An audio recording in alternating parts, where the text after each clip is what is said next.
sent them All right, guys, 8 information. p.m. We're going to start the meeting of the Architectural Review Board for February 18th, Tuesday. We've got a busy agenda tonight, so I'm going to move along quickly here. We are recording live for just a reminder for everybody. Our first item on the agenda is an informal discussion of Ox Ridge School at 39 Mansfield Avenue. Come on in. So, gentlemen and ladies, if you guys would like to introduce each of yourselves and say what company you represent, what role you represent, and then Sure. please begin. Thank you. Thank you. My name is Kemp Morhart. I'm a principal with the SLAM Collaborative Architects in Glastonbury, Connecticut. Could you spell Kemp, K-E-M-P. Morhart, M-O-R-H-A-R-D-T. With me tonight is Dean Ober and Jessica Petro, landscape architect, and Dean is the architect designer for the project. Jessica, will you spell your last name too? Sure. P-E-T-R-O. Okay, thank you. So we've got a presentation here that consists of a series of slides. We also have the existing and the proposed site plan with the building footprint placed on it.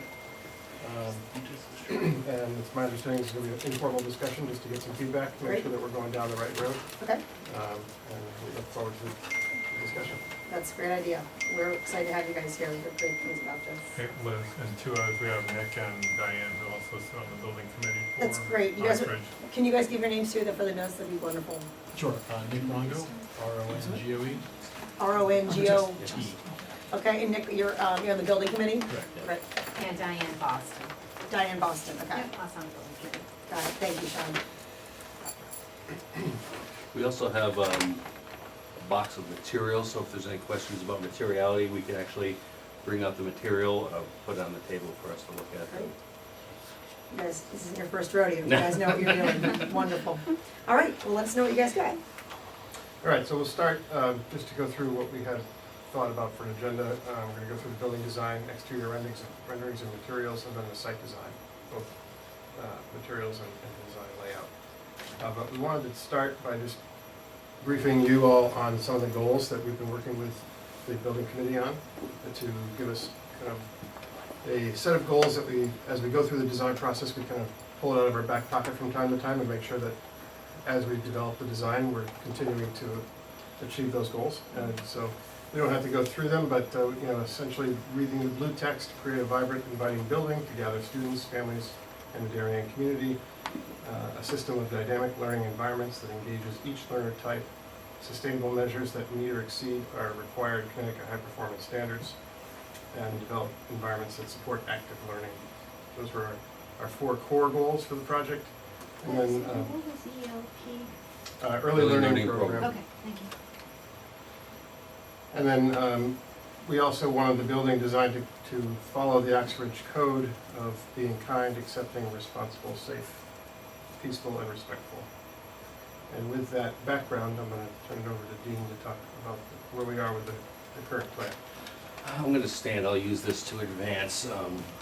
This is, north is always up, south, west, east, obviously. We've really broken down the school into two academic wings, the ELP wing, which is the early learners, the K through 5 wing, which kind of embraces the early learning wing, and then kind of what we're calling the assembly wing, and those are the specialty spaces. Blue is administration, but gymnasium, cafeteria, music, art, OTPT, which is a special ed program. These have all been kind of vetted through the architectural group that we meet with in the building committee about adjacencies. Some of those program spaces have direct relationships to ELP and the elementary school, so they're placed kind of so that they're easy to achieve access from either school. Underneath the academic thing, as the site begins to slope away, we're trying to take advantage of that slope, and rather than build a 2-story building on the ground, we're using the slope to kind of slide the lower level underneath this academic. So this wing is directly underneath this L-shaped wing here. The lower wing encompasses 3rd, 4th, and 5th grade, so the older kids are kind of down on the lowest floor, where the younger kids, kindergarten, 1st and 2nd, are more easily monitored on the 1st floor. As we move through the site plan, and some of these panels behind me, which of course I'm standing right in front of. But the approach to the school and the delivery and drop-off of students occurs at the front of each one of those pieces there. We've also taken great care with the committee to develop learning commons or kind of flexible learning spaces outside the confines of the classroom itself. This is kind of represented by these zones here that you see, that little pink zone here. Each one of the pods, as we're calling them, a linear pod, has one of these learning commons. That is, as we develop schools, learning takes place in a series of environments, not only the classroom and not only these specialty spaces, but informally in small groups or small classes. That's what the learning commons is designed for, that kids can break out of kind of the confines of that classroom and learn in smaller groups or with adjacent classes. When we started to look at the exterior of the building, we really did a series of studies. This is going to be a masonry building, a brick building.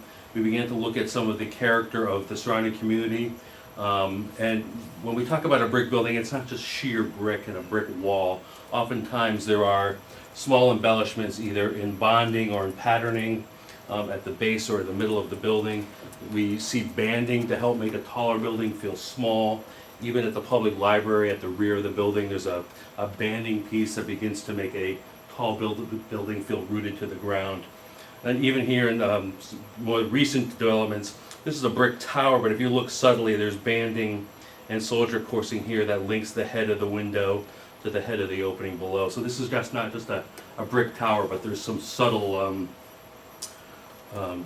detailing there that makes that a little bit more rich.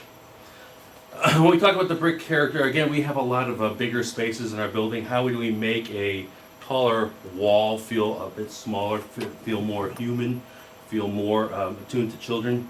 One of those, as a history, you can blend bricks, so there's a series of colored bricks that blend together, so it's not just one color. You can use banding, whether that is a different color brick, a projection, or a reveal. There's different bonding patterns to help bigger walls feel smaller. And finally, I think we've all seen some of the patterning that seems to be something that you see in kind of historic buildings, of patterning of brick. But here's some examples of that. This is an auditorium building at Grinnell College, where each one of these bricks, every third or fourth course, is pulled out a little bit. There's subtle banding here at the window head of the Lexington School. This is one of Slam's projects. This is a Caesar Pelli project out of Yale, where they do kind of a differentiating color, but you also see the recognition of the floor, which makes this building feel a little bit smaller. This is a recent project from Slam, hard to see here, but it uses the same principle as Grinnell College. Instead of that being pulled out, you can kind of see there's some slight variance there where the brick shelf is pushed in a little bit. But that's designed to make a tall wall of brick feel a little bit shorter and feel a little bit more, you engage that smaller portion rather than the entire wall. And finally at Princeton, we used a series of banding projections, the window projections, and you can see here as well that the banding pattern. We tried to use a similar device in the school. The banding pattern is very, very subtle. You can see it here, it links the top of the window and then works with the mullions here, but that is kind of a, what we're calling kind of a stitch that weaves all the pieces together. So that banding shows up in the ELP, it shows up in the two-story academic wing, it shows up in some of the assembly wings, it weaves everything together. Susan, could you spend a minute just with the site plan, because I haven't let's go seen this before. behind. I'm wondering, oops, sorry. Put it over there. Yeah. I'm trying to understand how this footprint relates to the existing building. Oh, the existing's underneath. Existing. Right, but covered. Sorry. I'm sorry that we were, Yeah, I'll hold this one. Okay, so here's the existing building with the parking in the front. So you're entering from the driveway? Yeah. The same drive, yeah? Yep. All right, okay. Existing conditions versus we're keeping the parking in the front, but it's almost like two levels because we're working with the grade. And you've got a main entrance here, and then another main entrance for the assembling wing, as Dean had said. And then this is that early learning program, and then the other wings with the grades below on this portion as the site dips down to this lower corner. So from the road, you're not seeing the building, you're just seeing the Correct. parking lot. Right. Is that good Well, or bad? The drive Well, I you're think you'll seeing. see some of the building, Yeah. not from the drive, but through the parcels, you'll be able to see the building. So we've tried to place the entrance kind of in the crux of where those the academics and the assembly pieces come. It's about as close to the the apex of the drive as you can get. We've also tried to make it so that sloping the face here and adding signage that you would see that as you begin to kind of break the corner here, that the entrance would be much more readily obvious. Some of the other key points that you need to understand about the site, part of the project is to maintain the existing building in operation on site while the new one's being built. If you could just keep that off. Yeah, for a second. yeah. Keep it off, I'm Yeah. sorry. So this portion of the addition is overlapping a portion of that existing footprint in about this vicinity here. And so we are actually taking down a portion of the existing school to make way for the construction.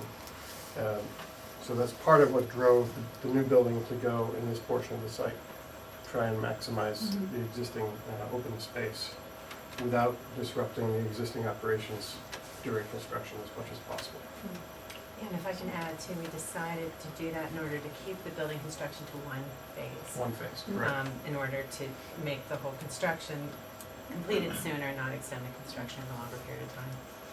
We had explored some three-story options too, which would help kind of make this a bit more compact, but it's still kind of the L-shaped footprint remained. And really, when talking to the users and the superintendent, 3 stories was kind of universally, It's not, yeah, it's not a good idea for an elementary school for young learners.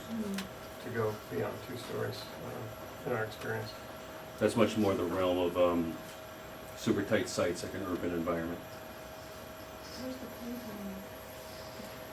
There's a ELP, young learner playground here, and then Additional playground and all lower field within this area of the site. so this parking level is, you move down the driveway, this level is higher than this level. So again, you kind of begin to move down here. So we've separated out bus traffic from car drop-off intentionally. You can kind of see the queuing length that you need for the buses at the lower piece. That establishes kind of a secondary entrance here for students to move into the building and either gather in the cafeteria or the gym, or even gather at the playground, which is what they do now, and then move back into the building through the rear entrance. This is a parent drop-off, again, with kind of a queue for cars. This is kind of a moving loop as cars drop off and move out of the way. So there's less queue needed there. And they will enter through the ELP and elementary school. The parent drop-off will enter through the main front door. So how do they pick up in the afternoon, the parents? There's a separate egress here for ELP, but they use the same queue. They can even use this smaller lot. So we've made a kind of a concourse. That's for ELP, and then Right. the K-5 would use the same drop loop to pick up. And the buses? Where are the buses? Buses are here. Okay. So one of the design strategies for the site design was to, because we want to separate parent traffic from bus traffic, Mhm. and we want to do it as early as possible, we made a decision point as you come into the site. You come down and car traffic comes this way and immediately gets out of the way of the buses. And the buses are the only vehicles beyond staff parking that are permitted to go past this point. And so the intent is that this is staff parking down here that usually arrive before and leave after the bus circulation. And then this is more of the visitor parking, and this is the ELP parking here. So then the students coming off the buses will use the lower The entrance? secondary entrance, correct. And that's a 2-story entry? I mean, that's a 2-story mass on It's that a facade? 2-story mass Okay. Slightly smaller. for the gym. It's more, we'll see in the renderings, we've Mhm. kind of used the entry canopies as a device to help lower some of these bigger boxes. Is the courtyard accessible and, Yes. Yes, programmed, used? yes. It is a curriculum-based learning space, not intended for play. Amphitheater, there's a couple different outdoor classrooms in there and some, I call more private, introverted spaces. We're trying to create a range of spaces in there for a group of small gathering group, a class, and then kind of say a grade. And it is accessible with the elevator in the building. I'm sorry, one last traffic question. What is the total amount of parking spaces? 118. 118 for including staff parking, or is that? So how much for parental parking? I don't know the breakdown. Do you know the breakdown? We think have it's- it on the it's- site plan. It's 60, Yes. I believe, up here. Yeah, Yeah, I think you're right. 57 and I think it was like 62, Yeah. 67, but it's on one of the slides. Looks like there's So more we'll have than it that. for, Interesting. yeah. It Yes, doesn't there look are. like Is, there's um, enough parking. So I think my kids went to Henley, and so when there wasn't enough parking, we'd park on Post Road. You obviously can't do that here. And I worry about, you'd be shocked about how many people, even though the bus system is viable, through to high school drive their kids to school every day, even though there is a bus system. so like I said, this is a moving loop. You know, as your child gets out, you move outside of the queue, and the next person kind of moves in. So that's not going to be 80 cars queued up at one time. That's kind of a continuous cycle. Have you been to Middlesex during that drop-off period? Because that's not a move, that's a half an hour. Actually, it looks like this is an improvement over the present though. Yeah. It is. There's more spaces and it looks to me to be better flow, this lot. It is. It does a good job Yeah, but if separating. we're gonna change it, then let's make it something Well, nice. they only have so much. But I say that we are, you know, you're kind of, we're hemmed in by the constraints of the site. You can kind of see the property line, and there's a setback line around each piece. So the building can only push so far, Yeah. and really it's the topography of the land. You know, this is a pretty steep site from ingress to the tail end of the site. Slopes almost 20 feet down. More than that, it's Yeah. like 70 feet From elevation there? change from Yeah. here to there. We're at 119 parking spaces. Are those contour lines 2 or 1? Yes. Those are 1 One? foot. But foot? no, 2 foot? 2 foot? those are 1 foot. No, 1 foot, they're 1 yeah. foot. Could the parents queue up on that drive there if they're waiting to pick up? Up here? Yeah. There's only I so s- much. Yeah, I suppose to be it's able to possible, stack. but it's not advisable. Exactly. You know, we all have experiences being parents and, Yeah. my experience is Mechanic Country School and, you know, the parents go in advance of drop-off. Mhm. I mean, in advance of the end of school, so everyone's Waiting. queuing up, waiting. Yeah. I mean, the moving concept is great, but they oftentimes will come in advance and weeks. Like Kim before said, the it children are it is possible. Again, I think it's So you need- ill-advised, but you could And I do don't know that. how much detail we want to get in about this in here at this point now, but we've had a lot of discussions, and Luke Forshaw usually leads the conversation, the principal of the elementary school, and I think they have a system where there are 4 cars marked on the road, and if those spots are not available for pickup or drop-off, the parent has to go park in the parking lot and bring their child in, or come and pick up their child. So there's a whole system Yeah. they've devised based on the limited parking that they have right now. And I think that this actually more than with that system in place, I think they're really quite happy that this is going to satisfy the needs. And the parking too, you guys were happy with the It's A lot of increased over space. what's there currently. We could always use more parking, but I think we maxed out the site. got it. Right, we have maxed out the site. We did talk about this at length with the committee, and one thing to note, in a situation where you may have an after-hours event at night, for example, where you're not using the bus loop and you're not using the parent drop-off loop for those functions, there are additional parallel parking spaces available along these edges and along this edge as well, because these are two lanes wide. And it's a passing lane and a bus parking lane, so you can actually use those for additional parking spaces for cars in those cases. And I don't remember the number, I think it was an extra 40 spaces Yeah. between all of those Something. frontages Yep. that were available. What's the current situation with events? Do people end up out on We've heard that they end up on the field and they end up on the basketball court. And we Yeah. witnessed some the? of Is that. there, ourselves. is there a provision? It looks like it's pretty steep drop off to that field, for That's instance. been discussed, no decision's been made yet. We have talked about whether or not we have a gate here to permit that to happen. So that's a decision that needs to be made Four-wheel drive only. for overflow Yeah. parking. We try to accommodate the required, like I said, we try to get an additional 40 spaces in those parallel zones that may not necessitate us doing that. The grading and thing there would make that a little bit, you lose more green space. Sure.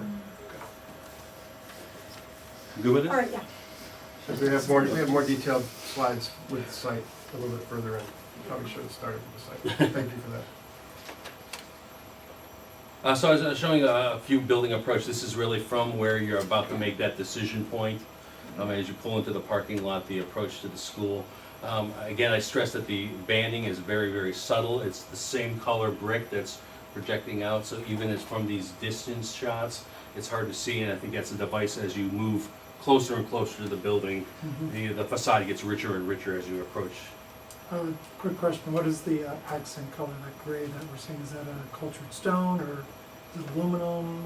What- Here, Why don't you Yeah, go like through the, materials? yeah, just, this is the gymnasium block here. This is a Cal Wall product, or a translucent panel.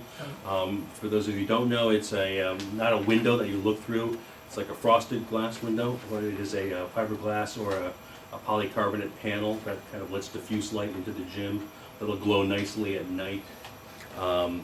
Again, that's that red brick masonry. We have the materials there, so if we can pull those out as you want. if you think this is the right time. we could- It might be. Yeah, let me grab them. Sure. All the metal is a silversmith painted metal, from the window frames to kind of the fascia pieces to the caps at the building. It is a high-performance glazing. We're going to talk a little bit later about what we're going to do to the entrance. And we've treated the academic wings here and here a little bit differently than we're treating the buildings. We're giving them a cast stone head. What's cast on heaven say? A cast stone head at the, I'm gonna try to use this, The, at the administration, that kind of blonde band there. yeah. So that's again a kind of a traditional element to kind of Yeah. signify an entry. I think you can probably find that at a lot of buildings downtown. There's the two bricks, so this is kind of almost an antique or a molded brick. That seems to be a little bit more in keeping with what we view Darien as, a little bit more of a historic piece. And then kind of the iron spot brick, which is the gray, which has, both of these I think have some good depth to them. They're not flat materials.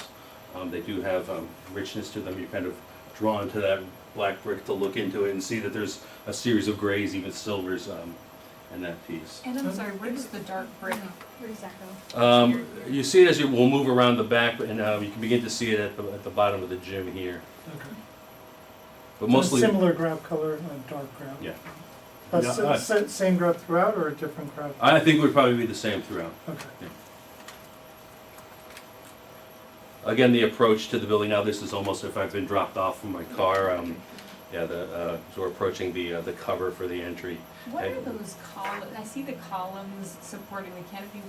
What is like the orangish or reddish wrap? That's the brick, same material. Brick Okay. wraps the one column, and then the secondary column that's kind of interior is just a steel column that's been painted.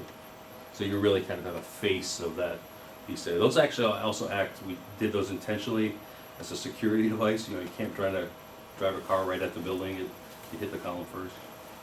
Jessica will talk a little bit more about some security measures as we move forward. But again, I said the administrative blocks kind of speak to each other, and I think that's a great the way they surround the entrance, and there's a lot of eyes on that drop off. What's the configuration of the windows? Are those fixed No, there's an operable window here and here, and a fixed panel at the head.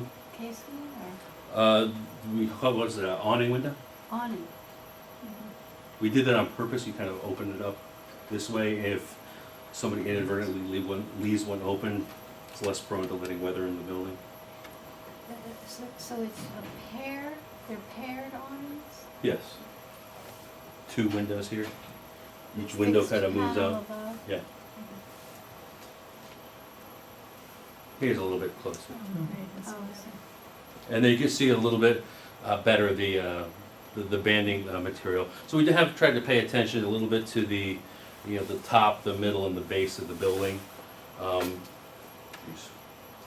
We've created kind of a frame around the entrance itself as a signifier for entry, that this color shows up at the other entrance as well. And we've tried to tie the signage to that color. This is still a metallic sign, but we were thinking that's kind of a gunmetal blue, maybe gunmetal's not the right word to use, but a bluish metal for the signage, so it has a relationship between the entrance piece there. Is it like the Darien Blue Wave? Yeah. Blue? And is that a seat wall that has the 195 Mansfield? 395, yes. Okay. There's a seat wall here, and you can see as we move further along, there's another one and another one here. So this kind of corresponds to that 4 spaces of drop off. So if somebody was waiting to be picked up.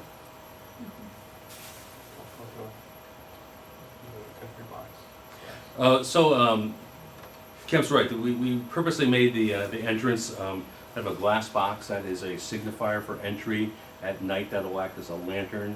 It's another device to kind of draw you towards the entrance, even in dusk or low light situations that will begin to glow. We're going to talk a little bit as we move further along about how we're going to treat the glass here to make that to separate the entrance from the rest of the glazing. It almost looks fritted. I might be jumping ahead. You are, but it is. Yeah, we'll get there. Okay.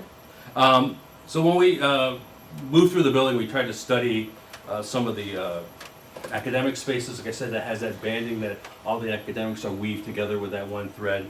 And really what we're trying to do here is study some of the big box spaces, the cafeteria, the gymnasium, the kitchen, some of these spaces that have a tendency to be windowless. And what we've done in the past here at Gilmartin, we've used a series of different size bricks to kind of teach, to allow the elevation in the building to teach, whether that's glazing or Roman brick.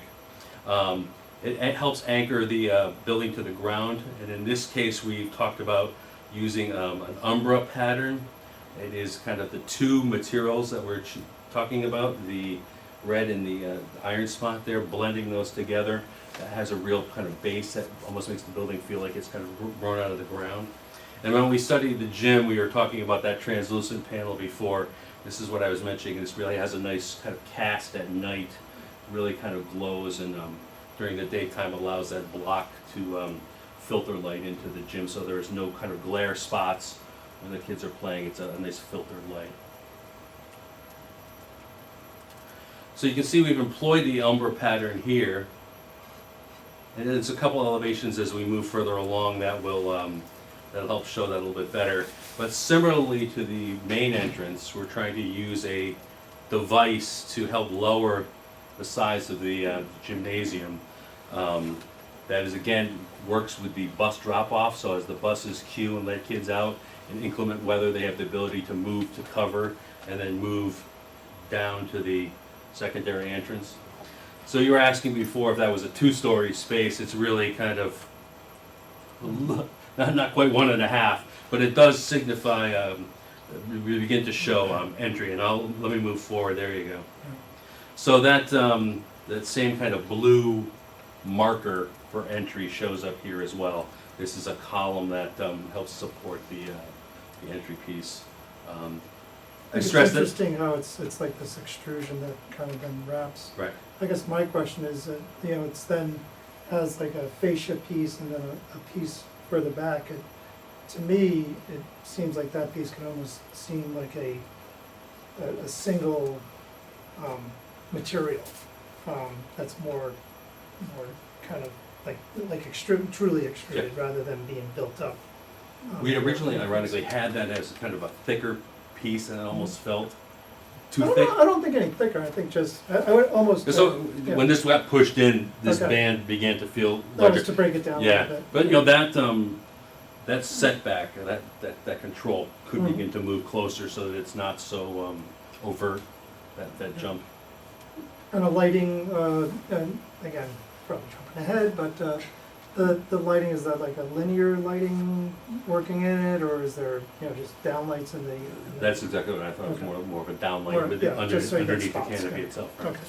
But there you get a much better picture of with the umbra pattern, Yeah. and this is the kitchen block, and you can see it begins to appear on the gymnasium block too. So I think these two bigger pieces are kind of woven together with this mix of colors by the thread of the banding. What's that? I love the idea of the colonnade. I just,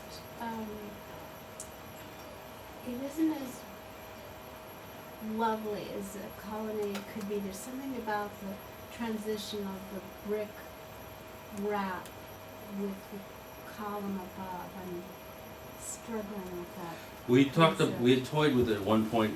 The brick went all the way up and it felt too heavy. Too heavy. Yeah, the idea was to make that plane feel, this plane, excuse me, feel more like it was floating, so that, you know, in pulling this down, this corresponds to the head of the door, which is about 7'4". So that seems to be a much more human size for a So kid. is that where all the birds will nest, on top of that brick? Well, we can control that with Well, you know, I don't slope know, caps. And so the portion that's visible is what? Is that Painted steel. painted steel? I agree, something about the relationship feels awkward between the brick and the steel, and then the straight steel on the other side. I'm not sure what the solution is, honestly, but, Yeah. but yeah, there's something about the step, You don't I'm want not to sure, be sort of. putting spikes to keep critters out. There's something about a transition that maybe could be finessed, and I don't know. So yeah, this is only a brick dimension, so that's about 3-inch wrapper. Right. But yeah, that does still, Perfect. just to say, still could be a Barn bird. swallows. We could look at a slope cap, I think at 12 degrees is the slope where birds can no longer perch. So we could do kind of a sloped brick kind of wrapper around there to prevent the bird, like a cap on top of them. Could it be more playful or colorful or? Well, we tried purposely to keep color out of the exterior. We've used it only at entrance, only as devices to mark entrance. At one point, we had toyed with more color, but we had kind of hoped to make the building more mature and that the color would kind of exist within, so that when you approach the building, it had a degree of timelessness to it, and that the aspects that related to the children were inside. I guess what's happening, I'm trying to just think it through, but you're relating to a classical column and you have a colonnade, and so minus the capital, the proportion is what I'm struggling with. I mean, normally there's a graceful capital that supports the arcade, and so by removing the capital, there's something about that proportion that I'm struggling with. You know, we have kind of moved from a historical reference to a more, this is a modern building, right? We're building this a modern Sure. time period. I think this is a much more of a modern response to the cap, middle base Sure. component. Sure. I think the fact that it's used on the main entry as well, correct? Yes. You know, something about it on the side entry, I think seems more appropriate given again, the shape of that entry canopy. So, The columns relate directly back to the building too. You can see this is the darker brick as it relates to the darker brick at the base here. And I'll go back a couple slides. And the red brick as it relates to the red brick of the administration. We purposely did not, kind of kept these clean and did not engage the reveal or the banding in the column itself. Why don't we keep moving forward? There's a better shot of the kind of the secondary entrances if you were approaching from the parking lot, moving across that crosswalk towards the what I'm calling kind of the bus entry or the bus drop-off entry.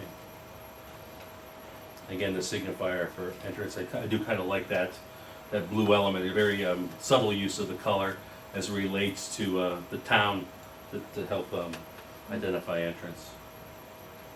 And you can begin to see subtly the structure through the translucent panels there.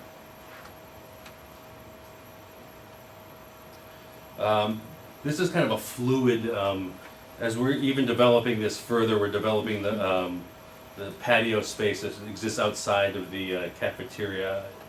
This is unfortunately a somewhat dated rendering, but the idea that the cafeteria block again is a bigger box, but it's using kind of that same canopy gesture to identify entrance there. The banding of the rear of the building kind of moves around to the side, and you can begin to see the umber pattern of the end wall of the kitchen there. We're doing a lot of screening here with planting to prevent you from looking into the service yard. There's a service door here, so there's some the ability to have some outdoor seating here. And what we've been talking about now is this kind of how you transition from the patio to the grade, and this is even this week has changed a little bit. You can see it Yeah, it's better on the site plan. This is an older rendering of this end of the building, and so all of these walls with the different levels is not part of the design any longer, but it's still under development, so we haven't taken it as far as we will for future meetings. We're striving to eliminate some of the stairs, and you can see from the site plan, it's much more of a straight shot right out of the building, right down a sloped walk to a set of stairs to bring you down to the green space, rather than this kind of a bit more circuitous path that encompassed the design of the patio. This is the rear of the building. We were talking about where the black brick existed, and what we're trying to do here is identify each one of the classrooms that corresponds to the pod behind it.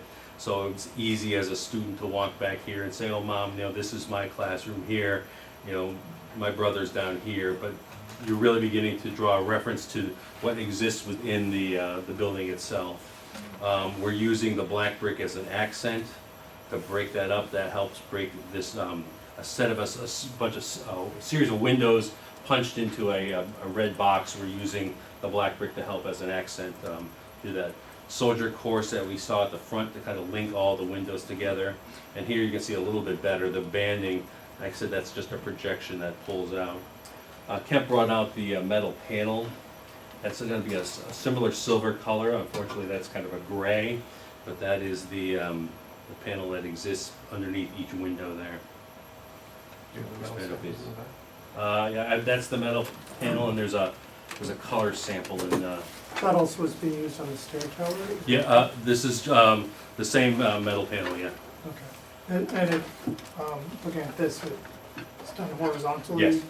Okay. So that really looks like a monolithic. Yeah, In the rendering. you can see. Maybe it's just a little too. Yeah, subtle. if you came up here really close, you can begin to see the kind of the banding. We've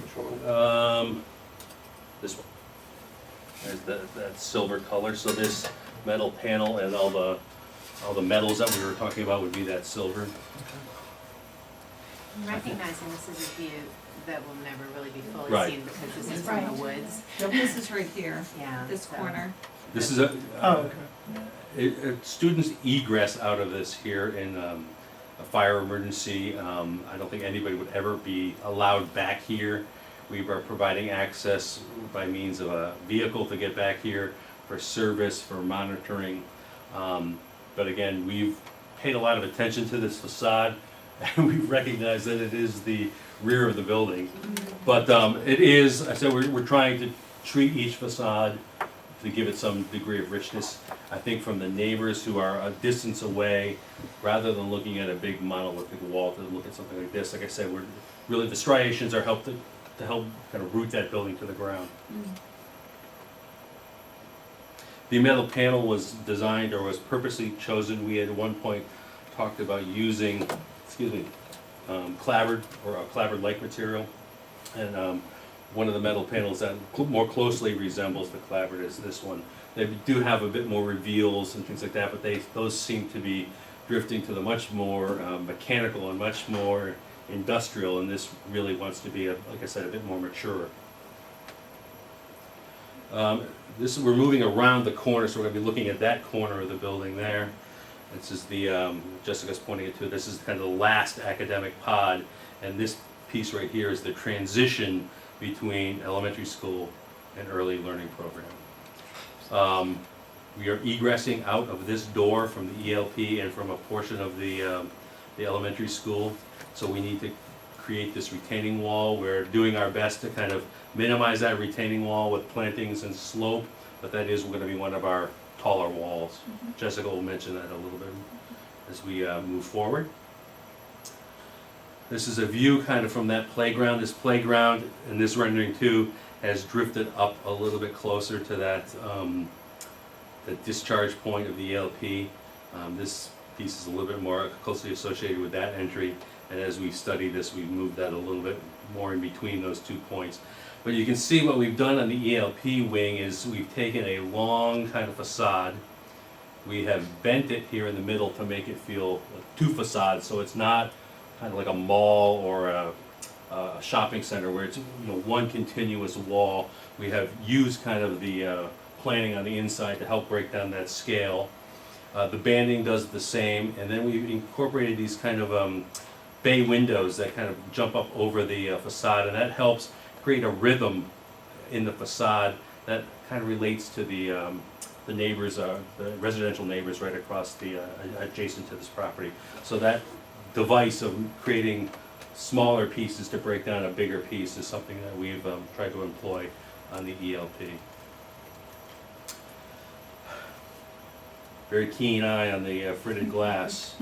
So when we studied the glass of the entry, what we wanted to do was use a fritted glass. This is a ceramic frit that's kind of, for lack of a better word, baked onto the glass.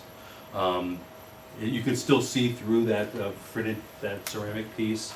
And it employs different densities. This is a leaf pattern. On the Minneapolis Public Library, there's birch, there's maple, there's oak. What we've done is something similar. This was a butterfly pattern that we had looked at. We felt that it was too dense, and what we decided to use was a leaf pattern and a series of leaves where it was denser at the bottom, and again, hard to see here, denser at the bottom, and then slowly got less and less dense as you moved up the piece. So you'd be looking through a bunch of leaves at the bottom. The leaves would get further apart, get further apart, get further apart as the glass climbed up the piece. This furthers, just like the translucent panels of the the gymnasium. At night, this would help the entrance glow a bit more, rather than just kind of a light kind of transmitting through clear glass. This allows the entrance to glow. And we thought it would be nice to include a nature reference here. When you look out of the classrooms, you're looking over a space into the woods. So we thought it'd be nice from the building to look out of the building itself and have the leaf pattern like you were looking back into the woods.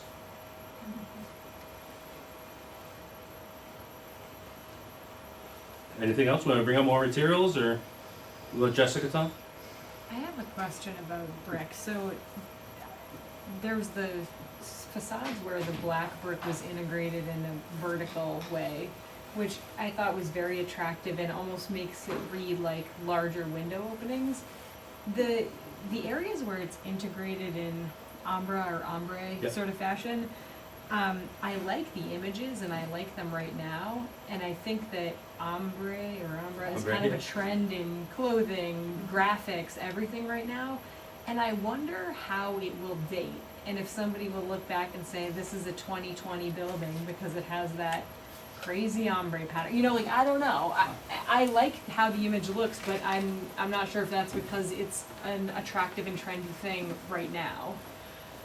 This has actually been around for a while. This is, I don't think, a kind of a 2020 or 20th century device, similar to those patterns and those crisscross and the banding. This is something that you can find historically, albeit not generously used. One of the reasons we chose this was to kind of help represent the users inside. I think if we asked an adult to stack up 2 color bricks, you'd get black and then you get red on top. If you ask a child to do it, it's a mishmash. And that's kind of one of the references to that it was intended to speak to the nature of a child. Question about the drainage, roof drainage. Will there be scuppers? Will there be catch boxes? Is that going to be expressed at all on the facades? Because I don't see anything right now, No. But if they are, it is an architectural element that should It be. doesn't rain in Oxbridge. No. Doesn't snow either. But is it all internally drained? This is what we're planning, internal drains, there'll be overflow scuppers. Okay. But And yeah, like, for instance, the canopy roof will, you know, like, I'm thinking Grace Farms, for instance, Right. has these scuppers that come out and then drop into these, you know, just gravel, catch basins. You know, what is the consideration on that, or, again, that's all gonna be internally captured? Right, I think we'll probably end up having a drain kind of running down the back of one of the Okay. columns here, and that'll happen, you know, along this colonnade, that'll happen a few points. Okay, But, you know, the idea, I can't speak for you, but I'm trying to hide the drain, the downspouts as much as possible. sure. And, you know, keep the building as pure as possible, so it is, like I said, overflow scuppers, and Okay. we work to kind of hide downspouts. Yeah, I guess my thought is if you do need them, yeah, they need to be incorporated architecturally, and a lot of times on residential work that I see, they don't show Right. gutters and downspouts, and it just drives That's the me first thing you nuts. notice, right? Yeah. Go. Can I ask a question? That blue wayfinder that you have Column, there, yeah? I noticed that there's a wall behind it with a circle. Yes. Can you tell me more about that? So what I was trying to do, I'm gonna try to use that, there you go. So, at the end of the colonnade, I didn't wanna look at a blank wall. This is a little bit more skewed, we were talking about on the way down, like I said, this is kind of a fluid medium, you know, architecture changes almost daily, even while it's being built, it can change. So we've been talking about perhaps making this a square, but the idea was that you didn't limit your view here, that you had the window right out, or the opening right outside. And I purposely placed that at seat height so that somebody could sit in the window, which I thought was, again, a device that speaks to children. And you're not concerned that there's going to be a child running through that door and the car's coming up and not going to see the child in time? This door here, I'm gonna try to go back. Because there's a door. This is set back, this is about 12 feet back. Right, child could still be running. And as if I'm driving up and there's a wall there, am I going to have enough time to stop? Well, this is the bus loop Right. as well, which, you know, when the buses are loading, they'd be parked. But I understand your point. So what we're trying to It do, will be monitored as well. I'm gonna go to the site plan. So when you park here, you're never allowed to move your car into the bus loop. From these parking spaces, even that parking space, you're But moving if through there's a this space. special event, right, because you said that during Right. special events, I just worry about the safety of pedestrians in that moment. I think the window Especially- to that end, the window would help as to Maybe it should alleviate be some of bigger. that concern. Yeah, I'm wondering if you can get rid of that wall, like use columns instead, just make it more. Yeah, that's possible. Maybe another blue stick down here. Or would a translucent material or screen, Right. for instance, I mean, maybe taken from that fritted pattern, Mhm. maybe you have a metal screen that has leaves or something where it is semi-transparent, where you can see some, you know, activity that's happening. So we were talking, when we talked about the parking, we were talking about, it was one event, and it was the picnic, school picnic, that may require the use of the additional 40 cars. That's what we talked about with Luke, that he thought he could manage almost everything else either through timing or open house was, the ELP would be before the elementary school, so the parking lot would never be overflowing. So I think, you know, we have the potential for cars one day out of 365. Team, we gotta keep moving here. Do Yes. you guys wanna continue with the landscape plan? Sure. We got run out of time. Sure, absolutely. Just trying to make sure, here, will you advance it? Yes, I will. And then I'll be brief, because we've gone through a lot of this site already. We have context already, existing site plan. We can go propose, where we're noting, we're about 119 spaces between the two of them. We've discussed the majority of the site, but think about majority parking, asphalt, concrete walks. We have some noted areas where you see the stars that we're saying is specialty paving, which we'll go into a little bit more. We do have some site walls that we're gonna talk about, if we can Yeah. advance. Okay. So here, we've called out for concrete unit pavers. We do have some samples that we can show you. This is Hanover. They do an architectural pressed paver, so you can get in different sizes, like in the lower right-hand corner. We can play with banding. So we had called out for 2 to 3 color range within the concrete block that we would play up those entry spaces. So I think Kemp is just getting some of the samples now, so we can look at that. These are the standard colors, and there's 4 pavers in the bag too. Here, I'll pull these up. If you want to pull them out in the board. So the ones that we're noting right now are their standard. It's not a custom finish or a custom blend. They call it a Tudor finish, is on the top of how they show the finish. So we have 4 additional pavers, just showing them a little bit larger for samples. When we were talking before about security design and bollards, we are looking to have our bollards as being, you can see in the upper right-hand photo at a school we did in North Providence, where it's these round cubes, and what they are precast benches, concrete benches or cubes. And then what you can do, think of it as a sleeve, is what you're seeing, goes over a defensible bollard. So they look like seat elements, so we were considering the 2 cubes in the bottom right-hand side, 2 different sizes, where they look scattered, but yet they're your security design. So you don't have these bollards right at the front entrance. They're more seating opportunities. Yet again, standard colors, same idea. It's going to pick up the finishing of the pavers with the Tudor finish with the precast. For our site walls,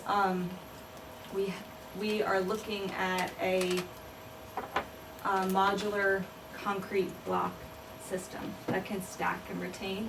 We've done a lot of work with the grading to work as best we could with the grades to minimize site walls, but there are some places where we are going to have site walls. On the upper parking lot, you can see here we do need a site wall that won't be over 3 feet high along the parking.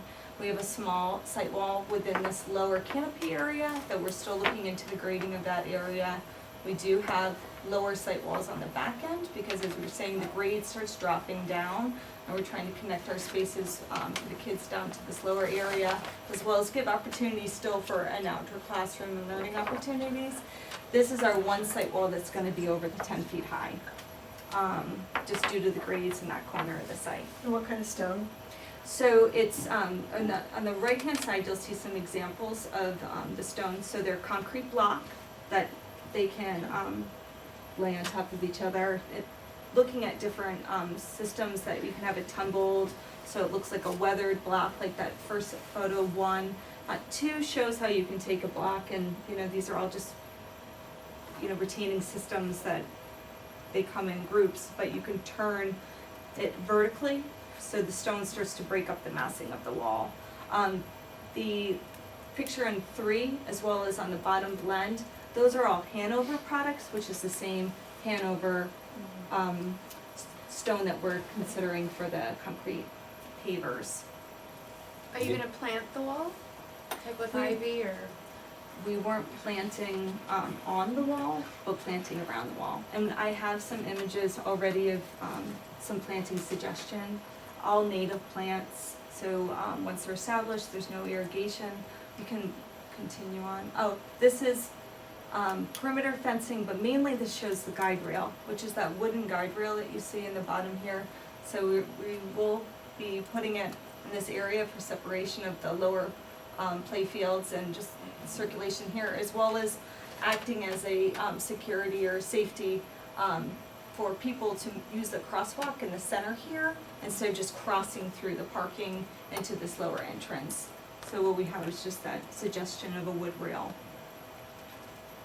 With our exterior stairs, there's only one area that we actually have stairs and railings on site, which is in this back area. We have stainless steel railings and cast-in-place concrete stairs currently. So in the upper parking lot, you can see this red dashed line. We have an opportunity in between the drive lane and the parking for a bioswale. So it'll be a depressed area with certain plants that can take that watershed and help cleanse that water and recharge back into the ground. So some of the suggested plant materials that we have here is like barberry, echinacea, iris, prairie dropseed, that's the grass. Looking to use native plants that help from an educational standpoint as well as good for the environment. There's on the upper right-hand photo, that's an example of a linear bioswale, which is basically what we'll be doing, just not as wide. And on the bottom right is a project we just finished down in Fairfield University, where that whole center of the parking lot is a rain garden. So same idea, just on a little bit larger scale. Can you cross it? It's like, are there a bridge or? No, you wouldn't, like, would you walk through it is what you're saying? Right. No, you wouldn't generally walk through it. Like if kids wanted to use it, like if I'm teachers thinking wanted to like use it. little siblings coming with their mother to pick up or drop off the older sibling Yeah, would want to go in there. to walk through this Like area here. The 2-year-olds or the. Yeah, I know what you're saying. I think if planted correctly because of the swale and how it goes down, see how they use the grasses in the center, it helps with erosion, but then it fills in that center space. If planted correctly, they're not gonna wanna walk through the space, but they'll wanna go up and look at it, right? And see, because a lot of these plants too are pollinators, so Right. they will have butterflies, and there's an educational component to that Is it system. something like at the library, at Derry Yeah. Library? Exactly. Mhm. Yes. And I don't think they have a problem there, I don't think, they've ever, that I've heard. I think it, Isn't there a parking, there's a parking barricade? There's something there that prevents you from. Yeah. Well, you can, I mean, This they'll is have to have some between sort of the tire school stops, and- but you could have like a low, not curbing, but you can have like an aggregate that separates it, so it doesn't feel like it's just an area that you're gonna walk through. It has to be depressed so that the water can But go it would within be that kind of area. fun and educational to have like a bridge of some kind that the kids Oh, can to walk through. walk across. Otherwise, people have to go all the way around.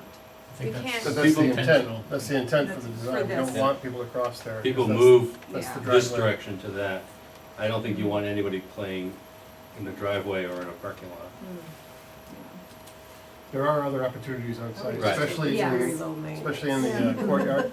Yeah, There are other opportunities for the pollinators and other plant material to be tactile, if you will, yeah. with the students. Absolutely, and at the front entrances and things like that. This is just an example of looking into the shade trees that we'll have within the parking lot, but also the buffer planting that needs to go around the site, utilizing native plants within there, and we noted some of the trees that we're putting on the plant list that is also on the commercial design guidelines within your town for appropriate parking lot trees.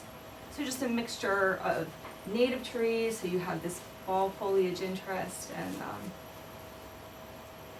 within the buffer area, sorry. So the last one is just, yet again, more plant materials, all native, pollinators with birds, bees, butterflies, multi-season interest, educational plant palette for those kids to learn about, things to like, for them to touch and to understand and to learn about the environment. So that's the hope with all the planting around the site, knowing the plant's purpose, meaning like a plant for the front has a visual interest and not to seem overly crowded and maybe used in larger quantities, but still have an educational component for the kids to learn from. We've worked in concert to make sure that the architecture was educational and that even the plantings and the Correct. trees Yeah. were learning opportunities, teaching opportunities. So when the kids Curriculum are opportunity. inside the building in the middle of winter, they're looking out, like for example, this first plant here, chokeberry. sorry. It's a berry that that stays on the winter longer, because it takes a little bit longer for it to freeze and thaw for the birds then to be able to digest it. So you're gonna see that berry longer in the winter, and their kids are gonna understand that system as they look out through the windows. So. Are those being used in the courtyard as well? I guess Some you had of these mentioned plants something will about be, courtyard. yes, because we'd like to have these opportunities, like we said, the courtyard's being programmed as a learning environment, Mhm. opportunities to talk about pollinators and those systems for them. And there's enough sun that gets into the courtyard. Yes. Yep, this is south, north, So they'll get morning sun, or sun throughout the day as it goes over the building. Great, thank you. Is that it? Is that, not to cut you guys, no, it's great, not to cut you guys off. Well, one last thing we want to No, talk we're about talking is about the signage, because, Okay. go ahead. So I was gonna go back. The existing sign is kind of at the front of the drive here. It's pulled back from the road. It is very hard to see. It just says Oxbridge School. We'd like to change that sign to say Oxbridge Elementary School and put the address on that. Same that sign you're saying? It would probably be a hanging sign, try to work within the guidelines that the town has, but we think it's an opportunity to kind of Yeah. improve. To announce the Right. school more. And perhaps this could drift, I have a feeling that this probably is the apex of the property line. If it's at all possible to move it outside that, we could explore that. Yeah. You can kind of see there's no real opportunity on our property to put a more traditional or a more permanent sign that says Oxbridge, and the guidelines really do allow for just that sign. Great. So, appreciate your time.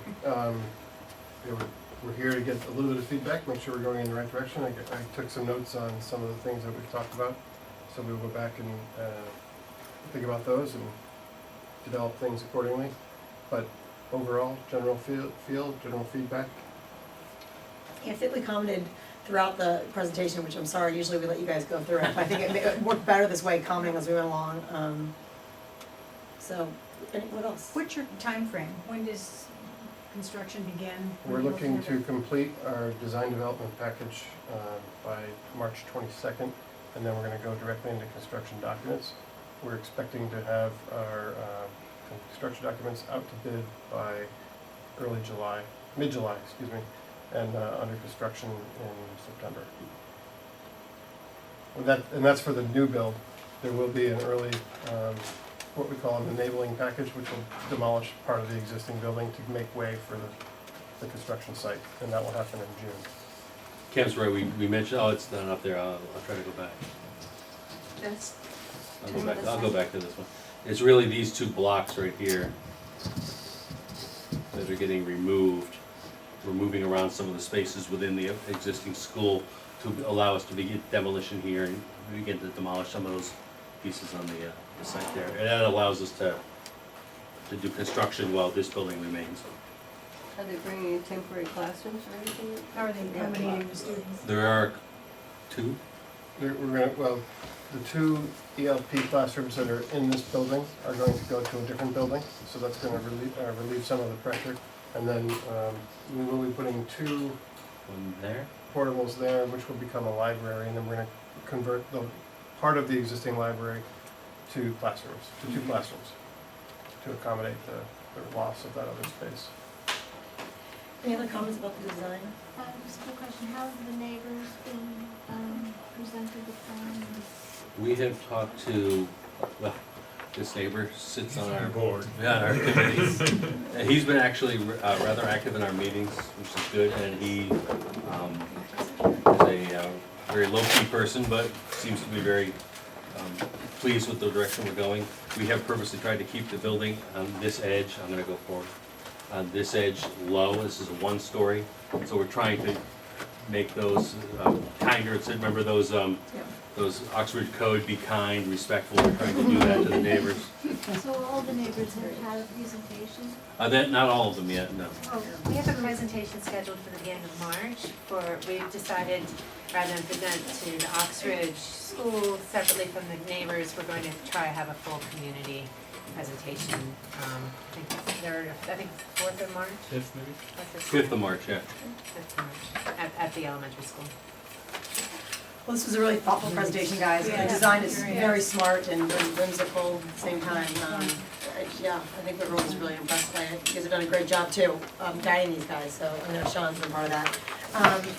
Very great committee. You've Yes. got, so you got some notes. I will not send a formal letter because this was an informal presentation, but if you would like to speak after this and get some of my notes and share anything, I'm happy to do that with you. You can always work through planning and zoning offices to go through me. Okay, very good.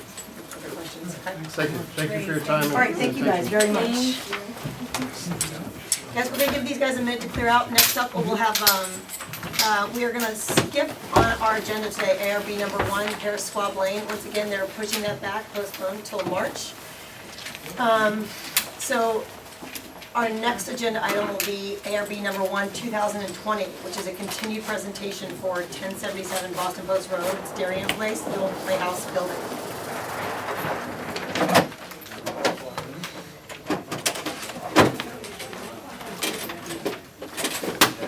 By the way, guys, it's 9:05. We gotta keep things moving here, so I'm gonna try to keep all our comments on point when these guys are done presenting, if that's okay.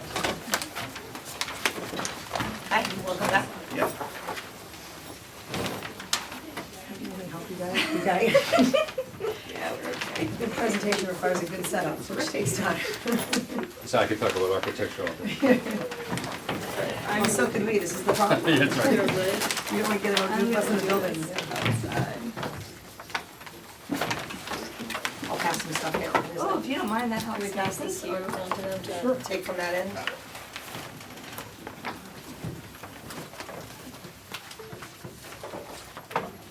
Thanks. Should we just use your plan?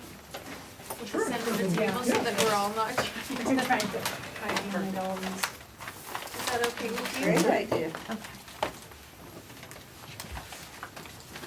So it's just a little hold, you know. I'm not gonna be able to get the. I'll grab it. Here you go. Can you get through? Can I pass these to you? Or I feel like I'm gonna hit some. Thank you so much for your time. Great job. It's the danger of the ARB, right? You might get whacked by. Too much fun. Dean, thank you. Thank you very Great job. Thank you so much. Thank you for your comments.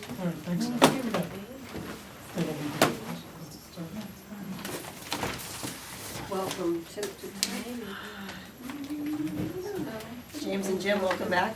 We're back. Good to see you guys.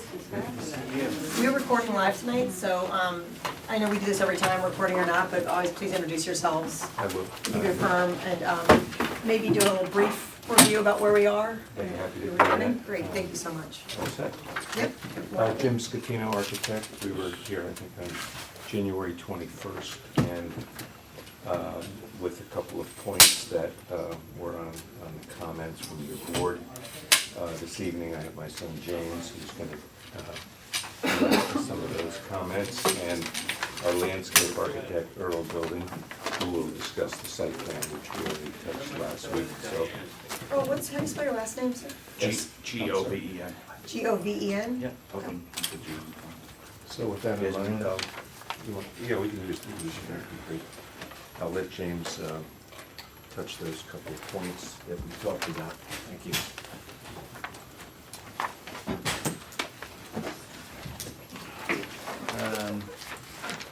James Scatino, also architect. I think the main points from our last meeting was the egress stair bump out. And if I go to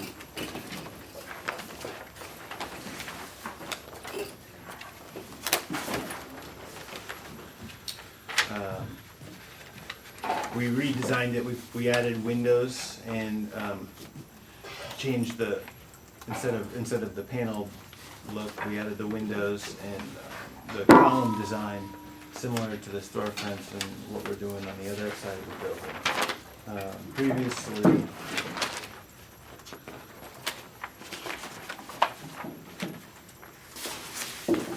we had panels and no windows. It was also a little taller. We lowered it by about a foot, aligned it with that existing brick band. And I think those were the two main points on the egress stair. Also, there was a comment about this utility door over on the east elevation, which we're gonna replace the door and added trim surround. And then we just decided to do a similar surround to this one existing door.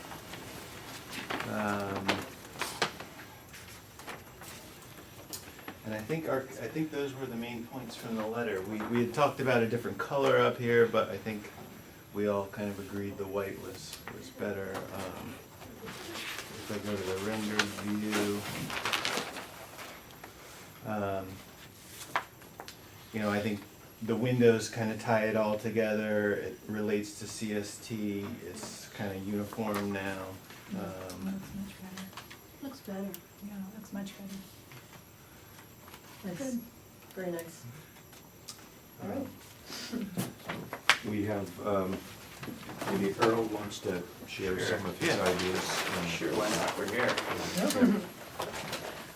For the record, my name is Earl Govan, I'm a landscape architect with Blades & Govan, and we're representing Land Tech, the engineers in this project. We have slightly reorganized the parking lot to gain some more pedestrian space around the proposed and existing commercial retail space. So that existing line is here, kind of comes across and melds into this big area of asphalt.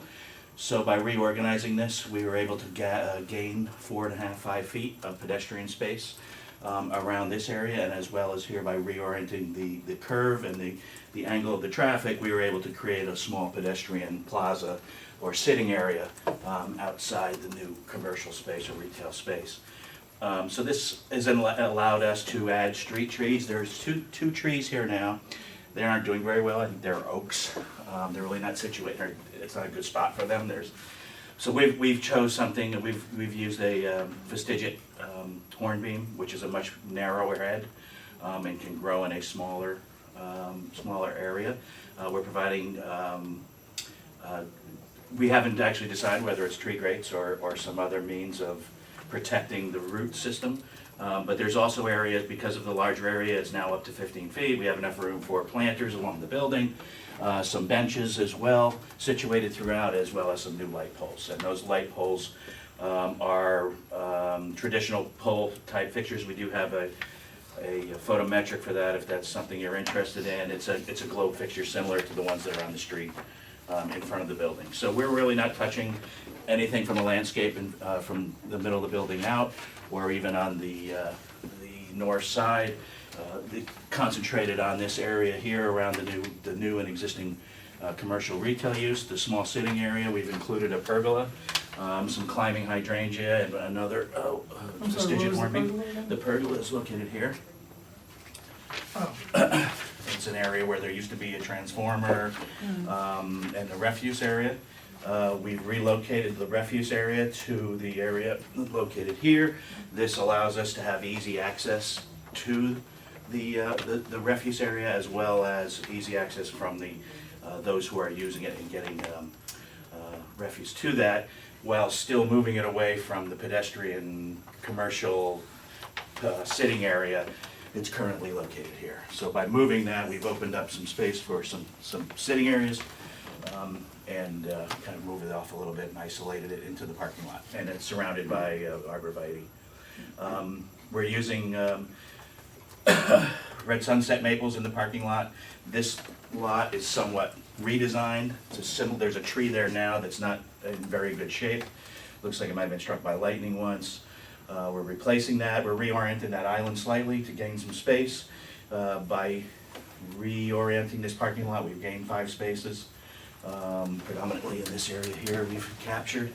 But the red sunset maples are in the parking lot. There's 3 of those, and there's 7 vestigiate hornbeams where we have less room.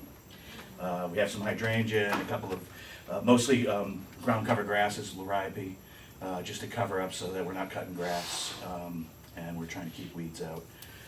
While again providing some shade in the parking lots, as well as some columnar trees along the face of the building, so as not to get too big to crowd out or have to take them out in the near future. Did you say you have a net gain of 5 parking places? We do have a net gain of 5 over what's spaces. presently? Over what's currently present, that's right. I do have a picture. There's an existing, The lot's a little strange. Yeah, it is. You know, this lot here is really not very efficient. You can see you got 2 aisles with 2 parking, so by reorienting the parking, we were able to put parking up against against the retail, maintain this one, and it just seemed to work better from a manageable standpoint.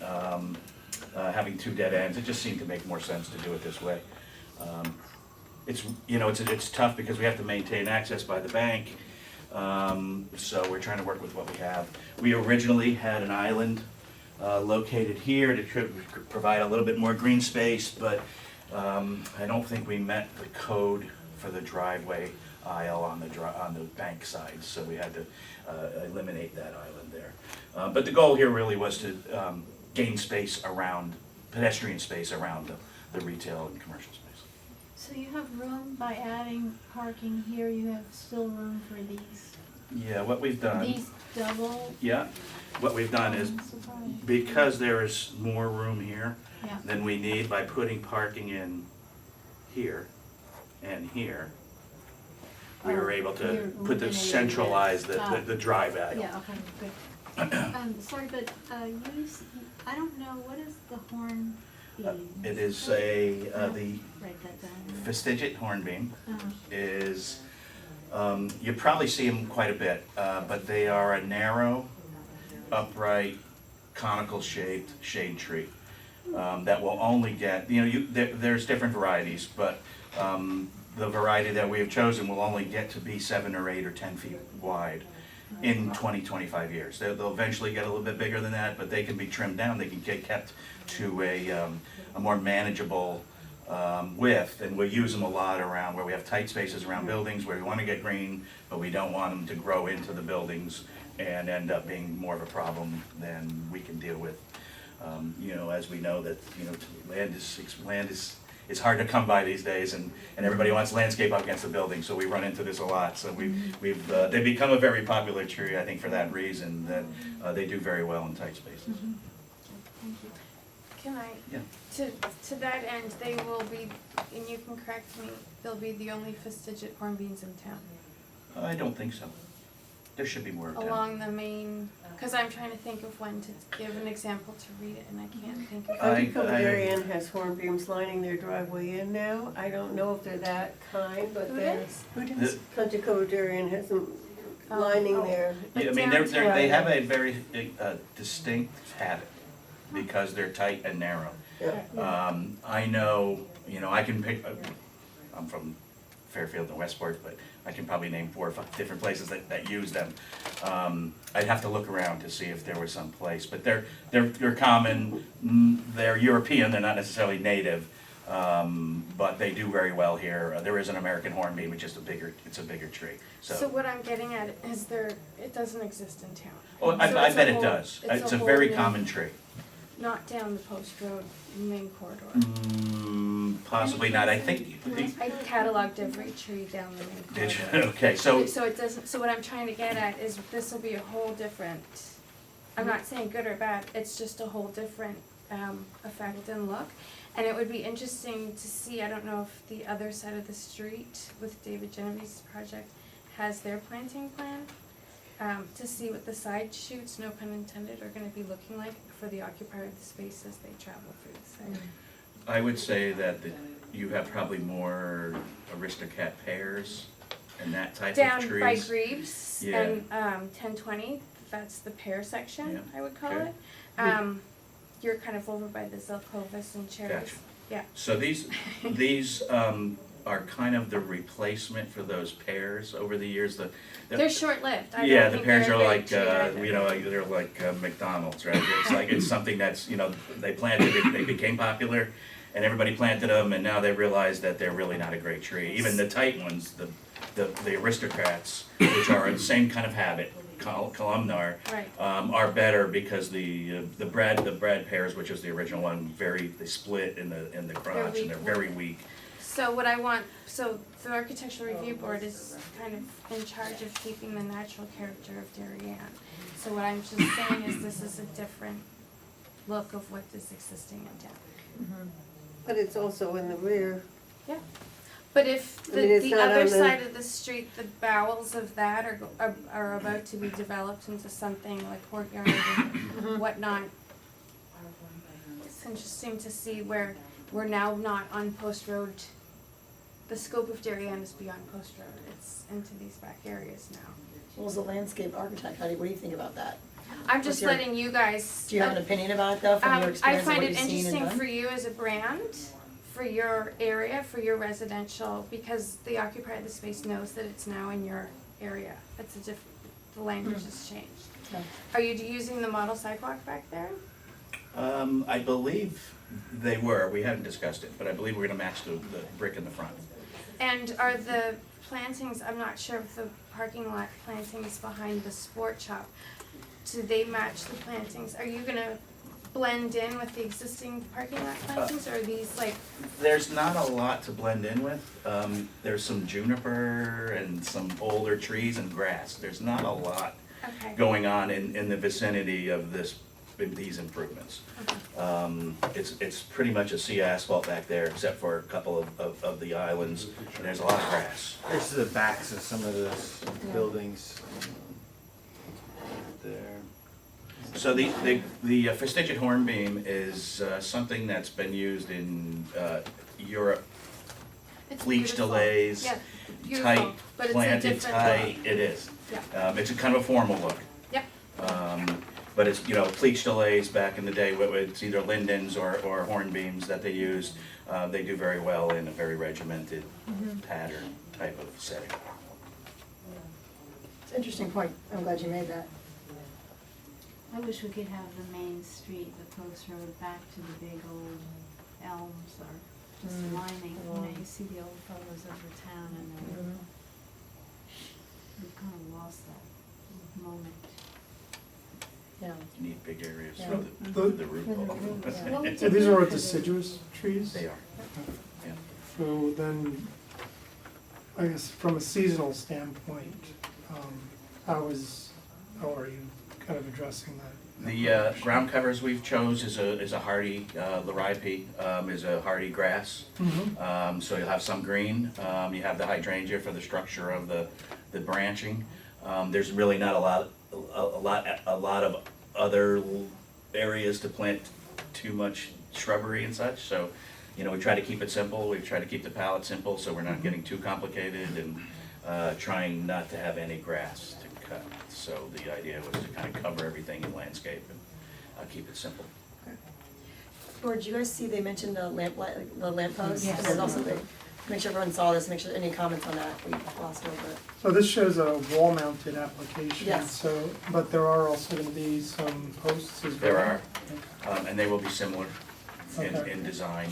Sorry to, looking at the rendering, I can see where I guess the location of those is, the intent is on. Yeah, so there is a location plan. I think it was part of the set.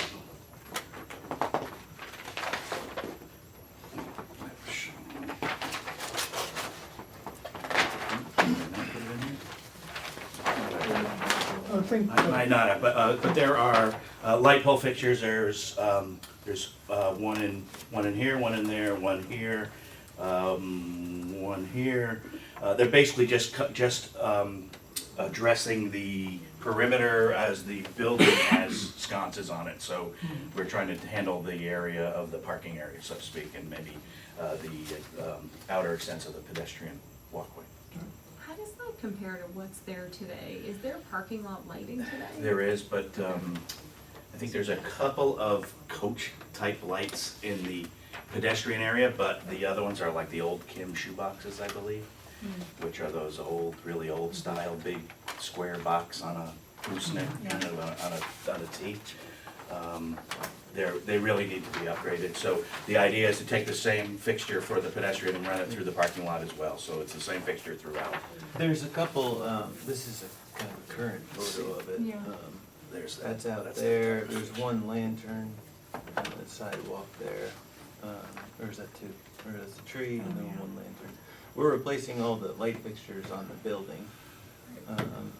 And then I think you had two or three Yeah, on the perimeter.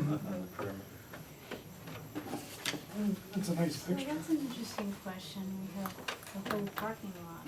So this is the beginning of design for the. Yeah, and they have, there's a kind of a weird combination of properties here with property lines cutting in and Is there out. gonna be any coordination? I mean, is- We're hoping so. There's conversations going, with the other owners, so, I think he has to get them to buy in, but as they move forward, it certainly would make sense to kind of take that Yeah, same it's look. in everybody's Yeah, best interest. exactly. And can you keep the light level low enough so that we can have our dark skies and still be safe and Yes. down? We have a dark sky compliant light fixtures with, they reduce the intensity of the light so that nothing falls off site. They're only 12-foot fixtures height, so they're not glaring out, they're relatively small. Low and Pedestrian oriented, more than parking lot oriented. But we get good coverage on our parking lot from them. So, and it's a yellow light, not a white light? It's an LED, the yellow lights are tough to come by these days. I know they are. The high pressure sodium is an energy eater. Yeah. And no one likes to use them anymore, so everybody's using the LEDs, it's just the heat, But the the Kelvin, temperature. I mean, The what, the 27 temperature, it's white to blue, minimum you want white, 27, you is don't that want it? blue, and Yeah. Do you they like make the warm LEDs? 2500 is the 27, 2700 is the lowest, and which is what everybody kinda leans towards. We actually, The beauty of them we is, spec 3,000, Yeah. very common. I think it's They're some, okay. It's white. once you're you put- immersed in it, it's Yeah. gone. um, But it is a noticeable difference you got in any. The beauty of the LED light is now they make them so that they literally can, there might be 75 lights within one light, and they're all shining exactly where they want them to, so they have a much better control over the shed of light than they used to. Even on the globe type fixtures, they'll put a cap over the top, so it's dark sky compliant, and it can be shielded, and et cetera, et cetera. Anything else, guys? Looks good. Thank you very much. Great, good job, guys. Thank you. Thanks for coming back and addressing those items. Wonderful.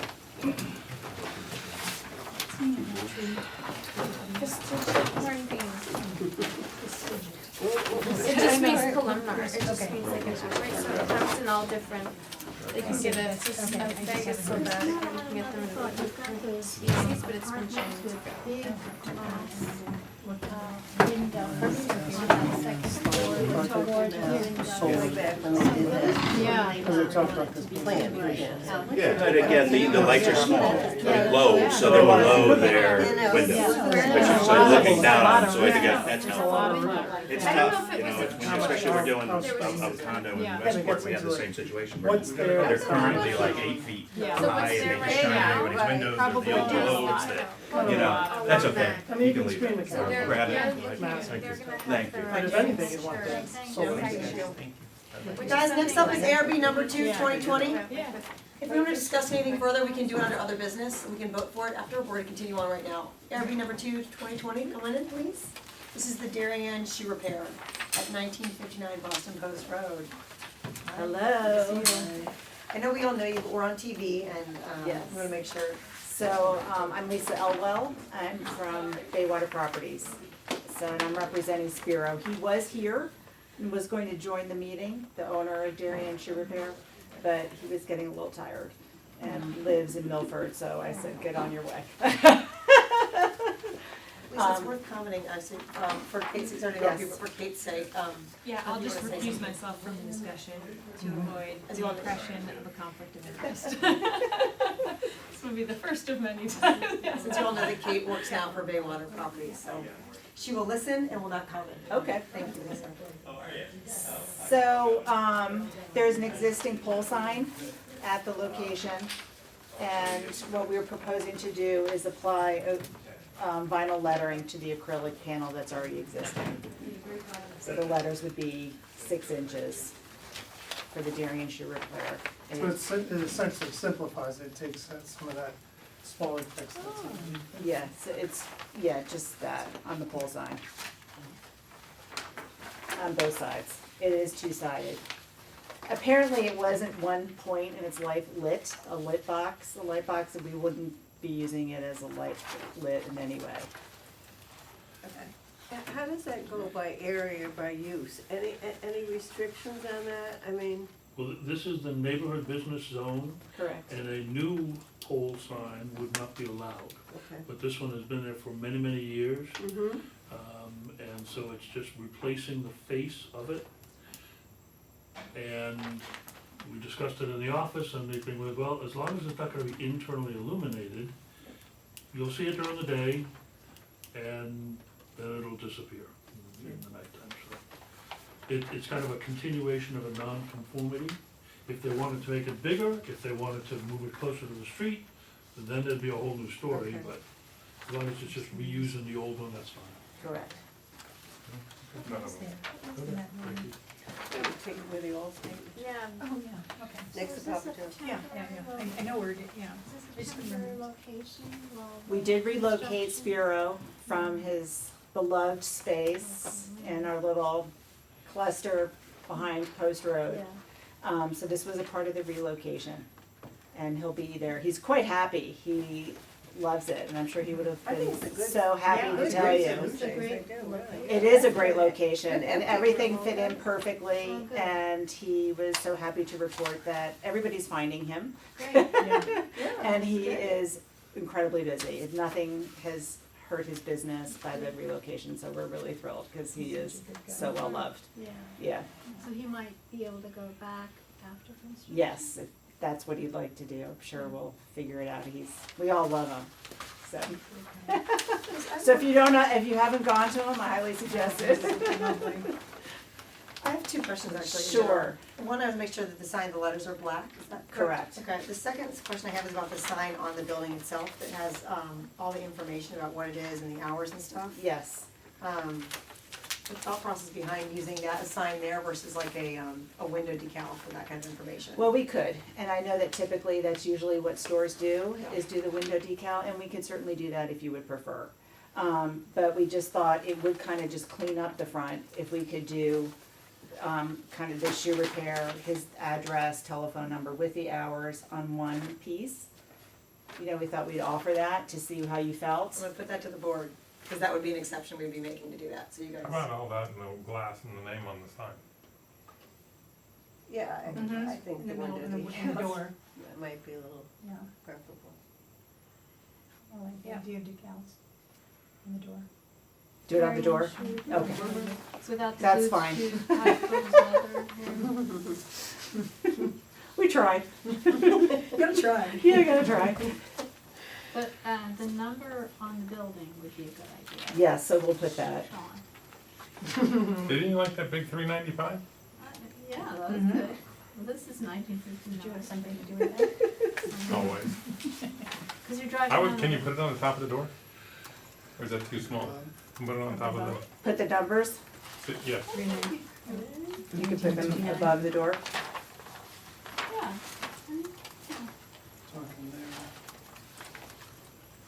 And not put Boston Post Road, just the number. Just the numbers. Just the number, And I'll and put then- the, Put it on the, put it I on don't Can you know. put it on the front of the rounded Canopy? carport? the canopy. I don't know Thank if you that was what I can, was looking for.